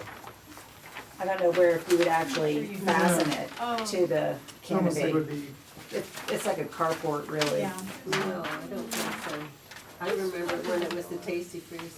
You do? Unfortunately, yes. I bet it was quite the spot to go to. That's why I asked what it was, I I thought. didn't write mine here, but what color Dairy is this Queen. wall, do we know? What color is the wall? The facade is a light gray. With white trim. So we could put Can we black put the- letters or white Hey, letter Rita, can we put numbers. the number 1959 in white above the sign? Oh, we're not. No, we're on just- to the we're gonna left of have the the door. sign with just the name, right? Is that what we're? Yes. The sign with just the name, but can we put the number not on the signboard? still has like Above the the sign, separate the numbers, numbers. yeah, on the Yeah, top. just- Yeah, I think so. why not? And then the hours are in the window? In the window. Everything else, booze, shoes, pocketbook, leather, all that On goes the in the window. window. Telephone number, So the address is going on the sign? on just the sign? number. Yeah, okay. The Boston Post Road, I Yeah. think, goes away. Cause that's kind of a given. I thought Sean said just the numerals pinned. Just the numerals, Numerals. On the building. Correct. just the digits, And the signs. Then you don't need 4 the rest. digits. I think that's what Oh, he's so done then, that. Just the applied just the numbers. 4 digits On the applied. building. Well, I asked Rita because I don't get this, but if the sign is white with black lettering and you put 4 digits above it, does that meet There's a lot of the? stuff going on. Sorry. Well, if you're Well, moving there, all put it that over, you information. put it up Maybe top of just the door. Darien shoe repair with the number, that's all. All right, and then But see, window this is, decal right this next is, to this is a it. carport, can you see underneath it? Keep And then if it you can, to put the two number above things. the door. I think it looks a little squeezed though, if you look at that. That's what I was thinking. No You're good. welcome. I don't think it really, I don't think Get you're gonna up have there. room for it. yeah, it ended up being too small to Yeah, really be you that don't really visible. have room for it. So on the sign, we do Darien shoe repair with Mhm. this 1959, Separate. separate. Just I above, wouldn't- you know, like, Okay. I would just do like the applied signboard. letters, Yes. right? Just letters saying 19. Do you all agree? Yeah, I think so. We can do that. Thank you. And then a cone with a swirl on top. Just to remember. Just for old time's sake. The good old days. So he doesn't need lighting during the nighttime, so it's just. No, he's always, he closes, well here, but we won't have that, but he usually closes at 4. Yeah. Yep. Earlier on Wednesdays and closed on Sundays. Yes, please, So I Jen. think we're good. Yeah. Is that good with you all? Yep. All right, thank you. Thanks, Lisa. Yep, you're welcome.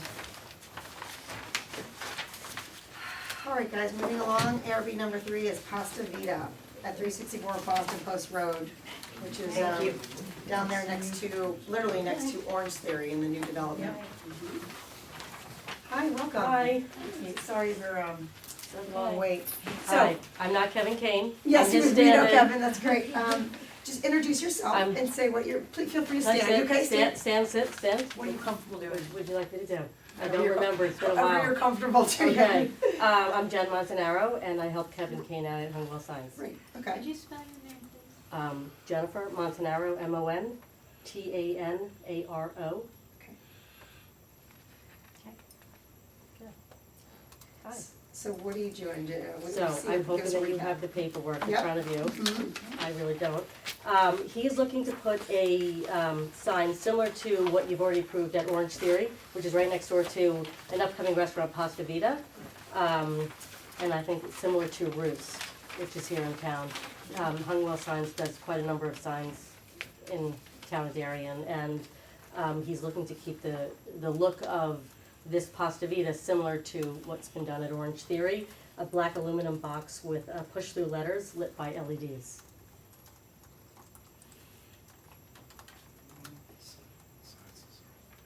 So only the letter, only the letters, the white letters would be the illuminated part.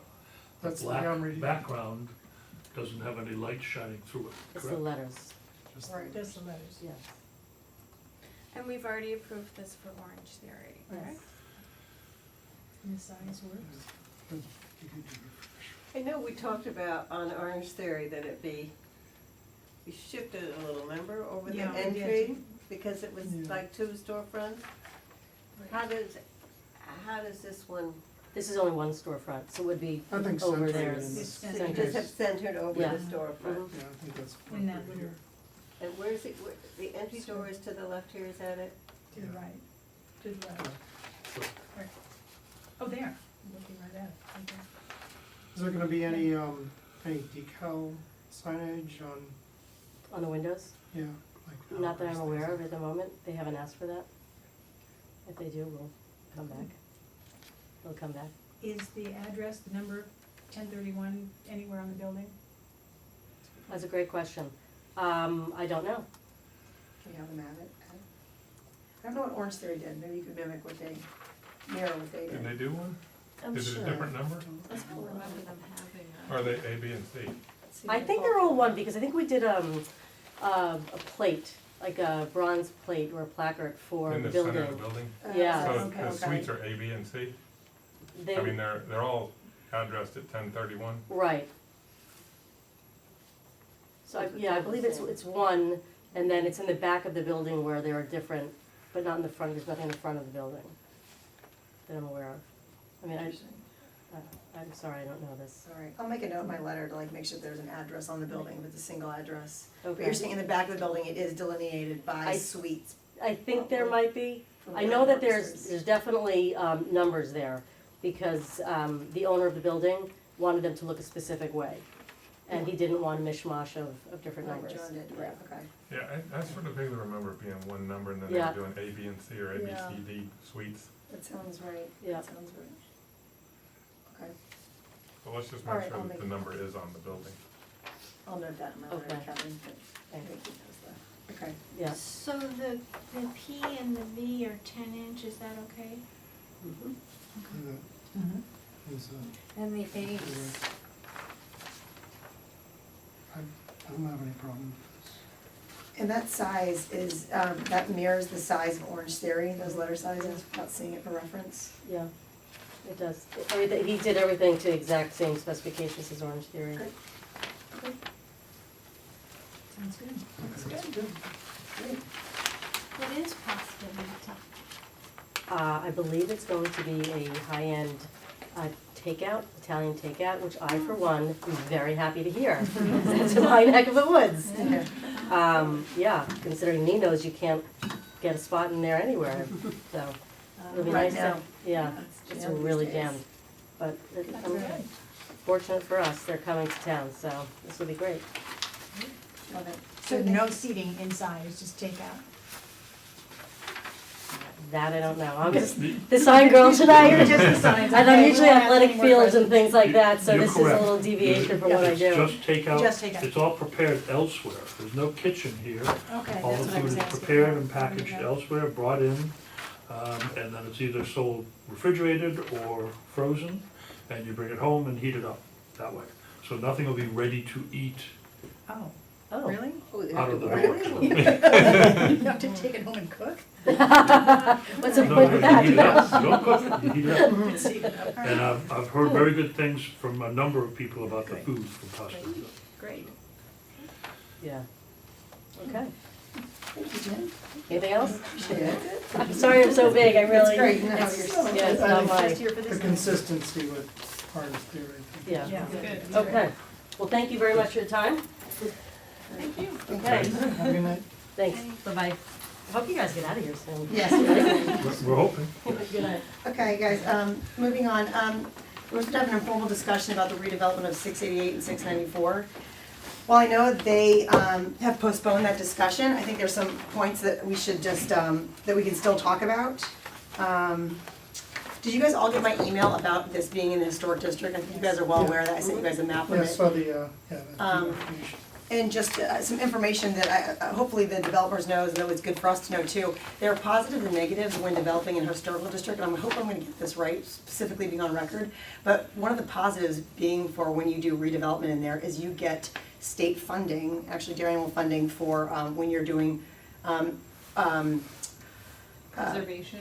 yeah, preservation, but you're not, no demolishment, but if you're doing renovations. And also as part of that, you also get some tax breaks as well. The downside of that is there is the ability to, if the town objects or certain boards in town, like Historical Society or school boards or some board like us or planning and zoning objects to that, there is the ability that you can take, you can kind of prohibit the demolition based on aesthetic principles up to the state level by writing letters to the state. It kind of delays the process and it leaves in the state's hands whether they can demolish or not. I don't know, Dave, if you have other information about that, but that's just from what I know from my work.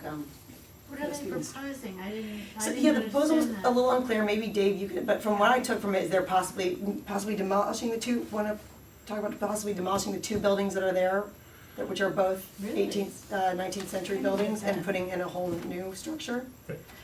That's their initial goal. Okay. And they've been told that's contrary to our regulations and contrary to our policies, and they're swimming they're trying to paddle up a creek with no paddle kind of Right. thing. Yeah, And I think that's what they've reconsidered, and we sent them the information.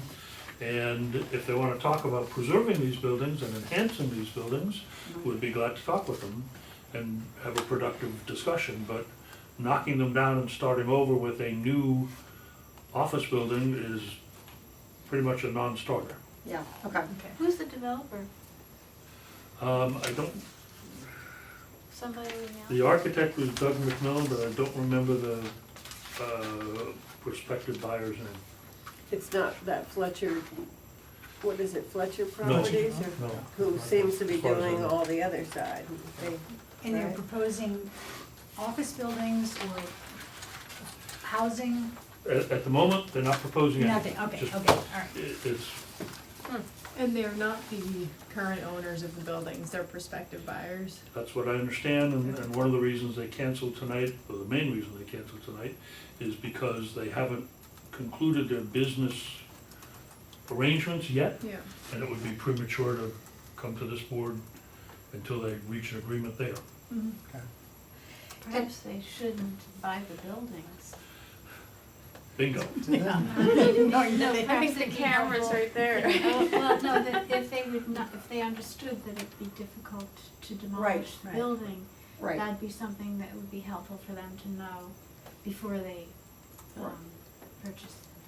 And that's kind of part of my saying on the record, so we all know and that everyone knows that those are the pros and cons. Also worth noting too is just when this became a historic district, it was in the 1980s, I don't have the exact date, but just kind of good reference material to know how long this has been in play. And there's one other point I was gonna make it, Are there but other projects that have been done over the years in that district that would set precedent? there are a few. I mean, I wish Mary and a representative from the historical side were here. I mean, you just recently, the old town homes, were wrecked and they rebuilt in its place. But the idea of a schoolhouse, supposed to mimic the old schoolhouse building, that was the point of that, to be, kind of some architectural history there. Rita, you might kind of know about that, the background of that more.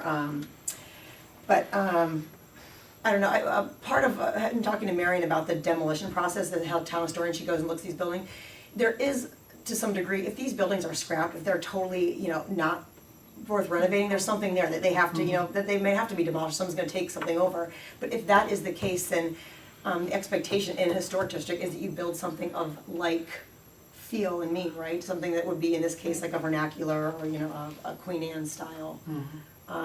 So I think part of it is if we get the ability to, maybe someone can go, if they wanna come back to us, we'll have the ability to go look at those buildings to see how sound they are inside. Now, across the street, where Fletcher, what's the name Right, the of building that that we just worked on, Well, there's a couple of them actually that Yeah. have been remodeled, and one of them had been pretty well remodeled. I don't know if it was in the 80s. Do you remember that original little gray house when they came With to the us front first? porch? Yeah, with the front porch. Cardello ended up coming. Yeah. Cardell ended up, but Yeah. before that, remember they had other plans where they Yeah. were building that little Oh, yeah. colonial kind of Yeah. type house? Yeah. But that house had been remodeled quite a bit, and I'm wondering whether that was after the historic district had been formed or before, I'm not sure. Maybe Mary would know Dave, that. did you by chance bring the materials that I'd asked Dave Keating? That I asked Jeremy to bring with a packet for the historic district for the formation of it? And I when thought that was sent to you by email? From the, I unfortunately did not I didn't have that here. And I don't have the exact date of when it was done, I just know it was in the late 1980s, it was formed, so I don't. I've been here since '83, and I don't remember a major facelift or change to that building, so it might have been just before that it was completed. I just wondered, Yeah, and maybe it's a- Mary might Yeah, remember too. I'm sure she knows all this stuff. But they've since done a very nice job on those little buildings across the way from Yeah. Right, Pavers. right, So, very nicely done. Right, it'd be nice if we could keep it up. Yeah, I mean, I don't know how our whole board's take is, I think it goes building to building on how we all feel about preservation. But in light of also these talks about the village district, and this is one of the areas we're proposing to, make a village district for this exact reason, so we can maintain these buildings. And if you guys saw the pictures that I sent you, actually, there are those Yes. three Queen Anne, yes. Trying to find There are one. 3 buildings, and if you don't know this, you don't see them side by side, you would just think each building is kind of almost dismissive. Yeah, thank you, beautiful. And they, they've all been altered. I mean, the one that they're talking about, they have a new front porch, right? That was done in the 1920s to work as a tea room. They've developed as the needs have changed, but. They're like mirror images originally. So, I guess the discussion, I just wanted to give you guys at least some background so you knew the history behind these buildings before we just, looked at them, so there was a little context here. When were they actually built, do you know? Yes, it's in my email. It was 1890. One's 1890, one's like 1870 Yeah, sorry, I just closed the email. maybe. Okay. I have it in my email, if you guys Yeah, can. I've got it. Let's see. 1890, that was 688. 694 was 1830. So cute. We'll try to gather together and package together this information and send it to the applicant's representatives, so that if they want to go through that and come in with a plan that reflects all those things, they'll get a much more positive response. Okay. And if they're talking demolition, then maybe they're open to 1 or 2 members of our board, 3 members going in and taking a look at the building to see if that's the case, if it really does need demolition. I think that's what Marion does, she did it. Right. You know where Scatino Yes. did the building across from Papa Joe's? That building that was there was deemed unsavable, Yeah, whatever. unsalvageable. Yeah. And I think it was Marion, and she brought somebody from the state to see it also too, and they thoroughly Yeah, vetted it to see if it could be saved and found that it wasn't able to be, but.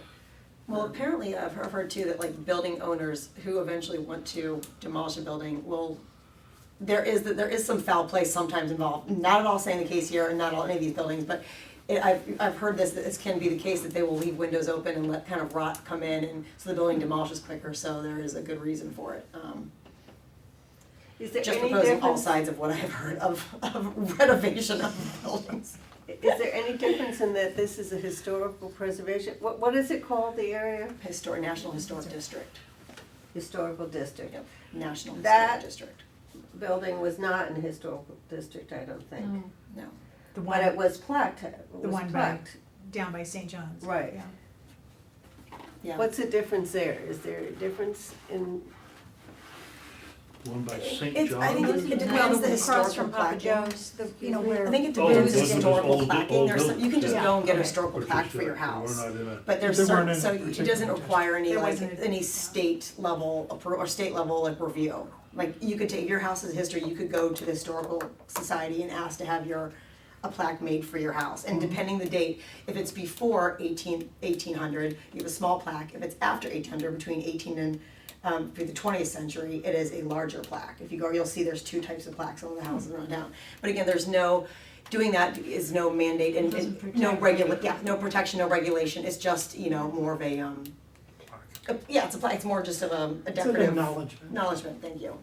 but there's a house on Rings End Road that is plaqued that I know has restrictions on what can be done and what can't be done there. And they've been through, Oh, interesting.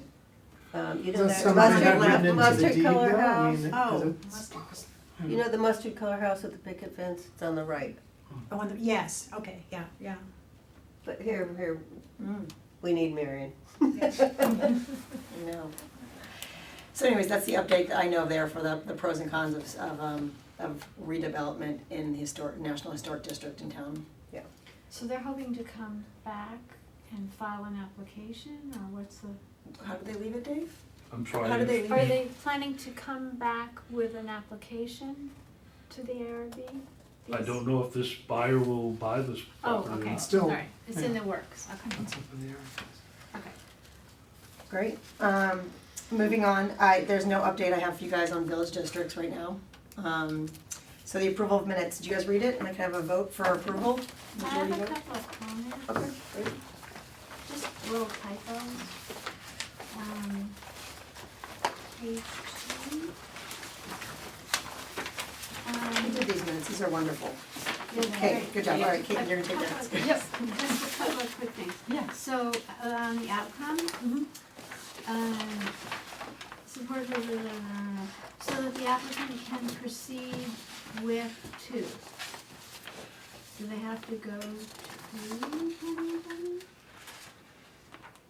Rita, where are you? Page two? Under outcome, page 2. Oh, okay. Just, you might wanna, I don't know. Oh, yeah, okay, Can they proceed sorry. With. So, Yep. wait. What's the pronoun there, or is it to, I mean, not pronoun, the, Two, I got proceed. proceed. With an Just proceed. application to, with an application to the planning and zoning commission. And then next sentence, if suggested changes, blah, blah, blah. And, the area asks that the applicant come back to present the changes. Yeah, sorry, I have some language there. Suggested change. You can fix it. I'll fix these 2 sentences. And then it's, Language jumble. after that, it's just grand. Okay. You see Oh, that? And then the meeting was adjourned at,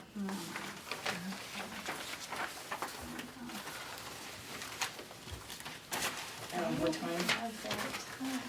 I have it on recording, actually. Let's talk after this. Okay. Besides that, do I have a vote for approval? yes. Yes. Okay. Is there any other business? Do you guys wanna talk about anything that was discussed today, any other plannings or anything? I'm happy to have those conversations, we have to vote too. I have one item totally unrelated to all the applications today, but I don't know if you see this as an actual issue around town, or if it's not really something that's relevant, but I feel like now and again we come across signs that go up in town that have never come here. Yeah. Well, can we Is vote it to, worth can we please vote to, exploring? is everyone on board to discuss this? Yes. Of approval, yes? Sure. All right. Is it worth exploring? Because I feel like if people put up a big sign, do whatever they want, there's no repercussion. They're never approached. There's no anything. It sort of disincentivizes the people who come in here again and again to get their signs approved. And we see the same people again and again who are diligent about coming in, and then we never see a lot of people. And, you know, I drove by Boston Post Road, it's either 390 or 320, the big red, standalone. The chiropractor. Where's Right, that? exit 13. It's in front of the black brick office building. Across from the black brick office building. It's sort of in front of it. It's like the announcement of the building at the black brick building. So if you're headed north, actually, Are you near the mini, where are you? Are you near the? let me The look road it is up. like you just. Right The here, one I'm thinking Yeah, of is it's across on the Rory's. board. Is announcing the building? Yeah, Because it's announcing. temporary It's a signs leasing are kind of allowed, thing. we might approve temporary signs. So it's 320, it's not 390, it's right after Nino's. It's a permanent sign, 320, this big, each letter's this big on the lawn. And it's just one example, but I don't know if it's ever been, it's sort of on the lawn, so if you're driving by, it's probably 25 feet set back off the post road, but it's big. Did that appear recently, or was it? I think it's something- pretty recent. I drove by the other day. It looks nice and new. So, and I don't mind the aesthetic of it. I think it looks nice. It's just big. But I don't know There if should be an it's- approval process, is what you're saying, there should be some sort of. Everybody should be held to the same of standard. course. And what's the repercussion if somebody doesn't come in? Really?